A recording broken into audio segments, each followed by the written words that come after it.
പയ്യന്നൂരിൽ വി കുഞ്ഞികൃഷ്ണൻ അനുകൂലിയുടെ കത്തിച്ച ബൈക്കിന് പകരം പുതിയ സ്കൂട്ടർ. പി പ്രസന്നന് പുതിയ വാഹനത്തിന്റെ താക്കോൽ ജാഗ്രത പയ്യന്നൂർ കൂട്ടായ്മ കൈമാറി.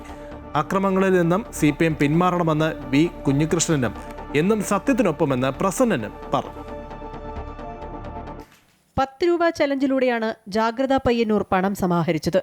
ചലഞ്ചിലൂടെ 40,000 രൂപ സമാഹരിച്ചു. ബാക്കി തുക സംഭാവന ഇനത്തിൽ ലഭ്യമാക്കി.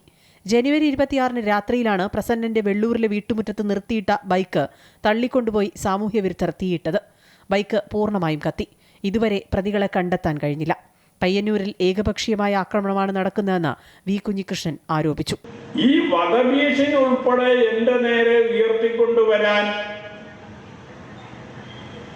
മാസങ്ങളോളം പോലീസ് കാവലിൽ കഴിയാൻ എന്ത് സാഹചര്യമാണ് പയ്യന്നൂരിൽ ഉണ്ടായിട്ടുള്ളത്? CPM നേതൃത്വം വിശദീകരിക്കേണ്ടതാണ്. നിങ്ങൾ വിചാരിച്ചാൽ ഒരു നിമിഷ നേരം കൊണ്ട് ഒരു സ്വിച്ചിട്ടാൽ അവസാനിപ്പിക്കാൻ സാധിക്കുന്ന രീതിയിൽ ഈ പയ്യന്നൂരിലെ അക്രമ സംഭവങ്ങൾ അവസാനിപ്പിക്കാൻ സാധിക്കും. സമാധാന അന്തരീക്ഷം നിലനിർത്താൻ കഴിയും. മെഡിക്കൽ റപ്പായ തന്റെ ജീവനോപാധിയായിരുന്ന ബൈക്കാണ് കത്തിച്ചതെന്നും സ്കൂട്ടർ കിട്ടിയതിൽ സന്തോഷമെന്നും പി പ്രസന്നൻ പ്രതികരിച്ചു.